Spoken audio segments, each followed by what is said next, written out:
So we owe gratitude to all sentient beings. Just now, I paid homage to all sentient beings is to repay their gratitude. So if you cannot endure, then don't enter into spiritual cultivation path, because you're no different from the mundane people.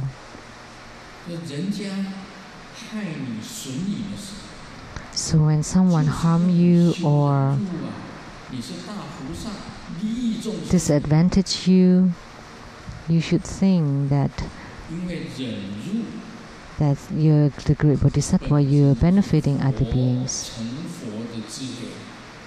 Because endurance is the resource to reach Buddhahood. It's one of them, one of the resources. So open wide your hearts as spiritual cultivators. So it doesn't matter whether people harm you, hurt you, or even kill you. You can still remain stable and not be affected at all. Then the second state of endurance has been reached.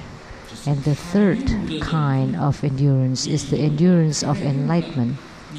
Once you're enlightened, then naturally you can endure. Why?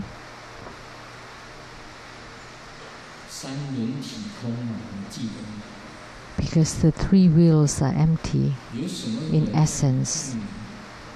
Who is harming you? Who is hurting you? Do you exist? You're already helping sentient beings. You have forsaken yourself for sentient beings. So, do you still exist? Do you still have name, reputation? Do you still have your body? You have forsaken them. You have become a bodhisattva, and you forsake yourself for sentient beings.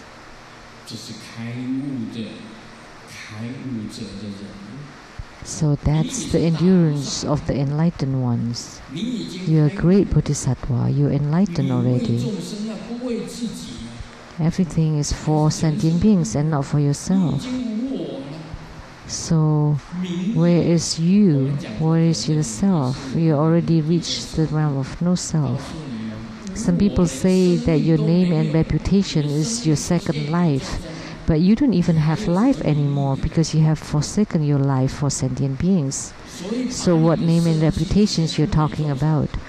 So you have given your body and mind to all sentient beings. That's great bodhisattva. If you can do that, do you still need to endure? There is no, even endurance doesn't exist anymore. Then that's the highest kind of endurance. And it's called the endurance that doesn't even be born. The unborn endurance. Grandmaster can sleep on a golden bed, a bed that's made of gold. But I can also sleep on a straw mat on the roadside.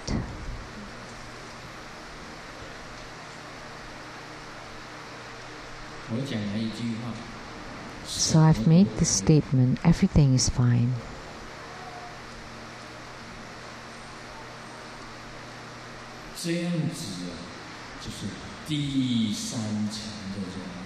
So this is the third kind of endurance. You have reached that. So it doesn't matter what situation and circumstances, you can adapt to it.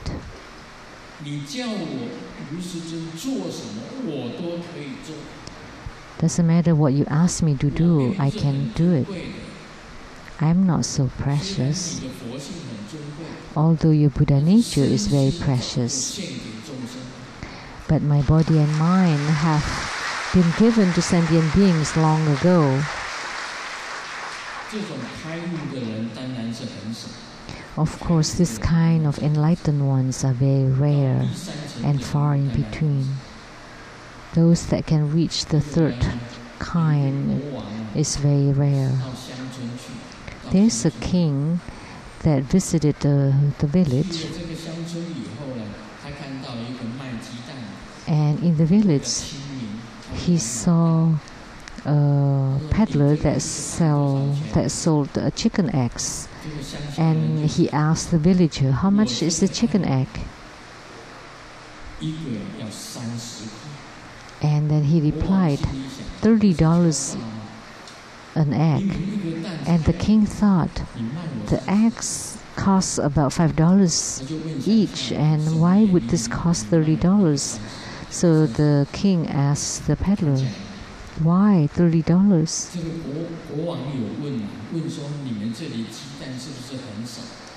And the king asked, "Is it that because eggs are hard to find?" And the villager replied, "No, there are lots of eggs around. But it is very rare to have a king to buy an egg, so that's why I sell you very expensive." Because kings are rare, so that's why it's very expensive for the kings. Because the enlightened ones are very rare, so you mistreat and you bullied them more and slander them more, criticize them more, because the enlightened ones are rare species and you need to train them so that they don't even have to endure in order to endure, and that is endurance. So you can bully any enlightened ones, and then if there is negative emotions arise, then his conduct does not comply to his thinking. So when I talk about the enlightened ones, then that's the enlightened ones would be able to bear, because they never for themselves, they are always for others, and they still have anger and negative emotions, then they cannot be called enlightened ones. That you're only enlightened in theory, but in reality your conduct and behavior are not enlightened.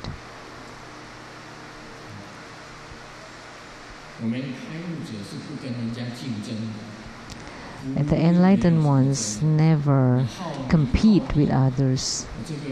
They don't crave name and status and benefits and power. But the worldly affairs, there are a lot of competition. But the enlightened path has no competition. In the human world, there are lots of competitions, but in the Buddha realm, there is no competition. That's very simple. A and B went to the open zoo, and there is like an endangered protected species. There's a lion coming to them, and A told B, "Let's run." And B was tying his shoelaces. And then A said, "Why don't you run? You're still tying your shoelaces? You want to compete with the lion?"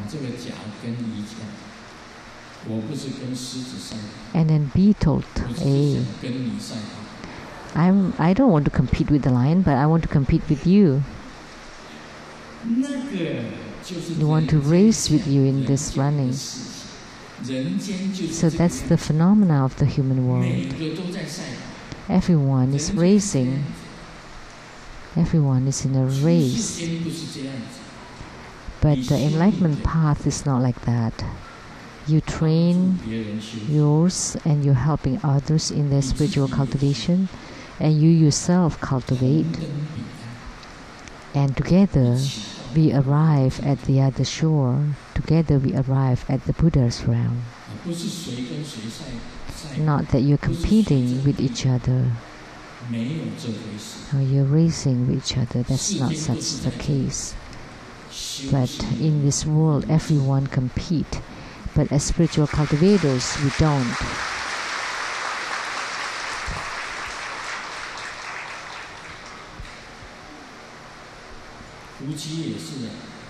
Also, between couples, sometimes they compete with each other. This is my credit. And then the other one said, no, that's her credit. So why do they compete?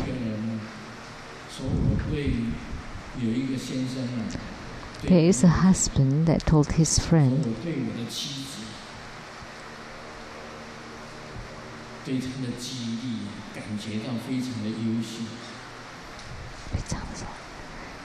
I found that I'm very worried about my wife's memory.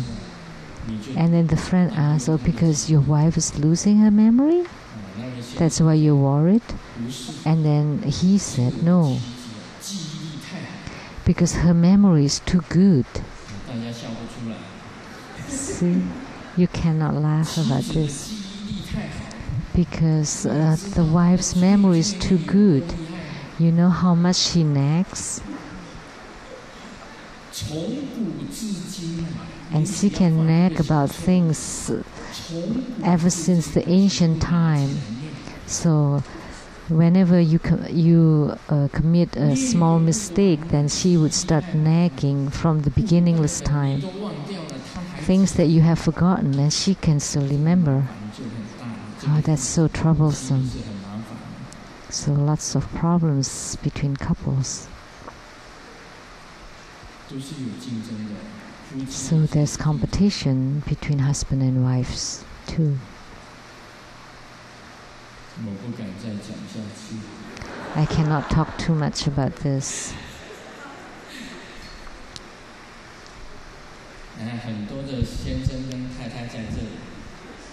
There are lots of couples in here. So what kind of common interests in your life? Think about it. Between husbands and wives, not the monks and nuns though. What's your common interest in your lives? So a couple keep thinking about it. What is our common goal in our life, or common interest? And then the husband said, oh, we got married on the same day. That's the only thing common in their lives.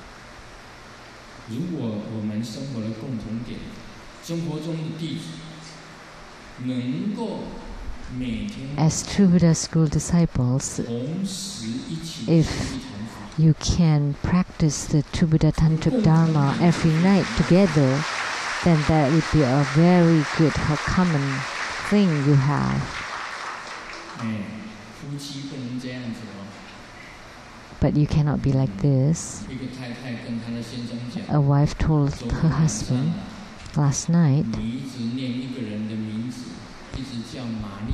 you keep calling on Maria, Maria, Maria. You kept calling on Maria. So who is Maria?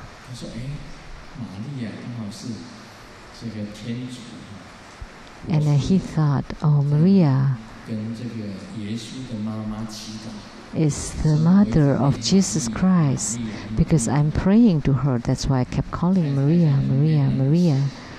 And his wife smiled coldly, and she said, you know, yesterday your Maria called you 3 times on the phone.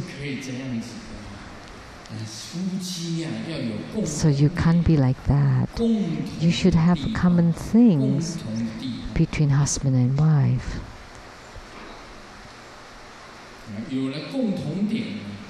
If you do, if they take refuge in Grandmaster Lu and they practice True Buddha Tantric Dharma and train in opening their hearts, then that would be the best common points they have between husbands and wives. Otherwise, what would happen? When a couple just got married and they got their wedding pictures taken, and the photographer told them, sit closer to each other, and they said, no, just fine, you just sit like this. And the photographer was curious, because they said when they get divorced, then we can just cut the photo easily into two pieces. Because if you sit so close to each other, you cannot cut very cleanly. So they maintain a little distance. That's not a good thing. There is a drunkard that drinks every day, and eventually he got married, and his drinking buddies asked him, oh, has he changed? Well, he's still a drunkard. Did he change? Well, he did change, but in the past when he drank with his single friends and just had a lot of fun and drank it to his heart's content. And now, after marriage, he still drinks, but he drank in solitude, all by himself.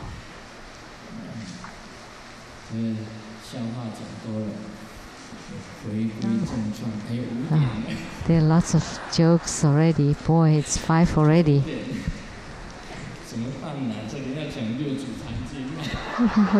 We want to talk about the Platform Sutra now.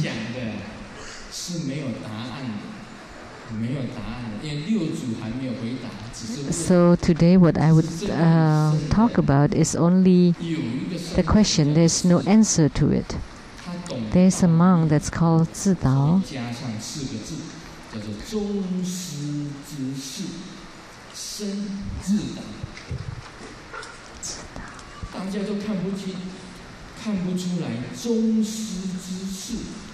So his name actually is he added 4 names to it. It's like the teacher of all teachers. So I don't understand this, because this Platform Sutra belongs to me, but I don't understand about this.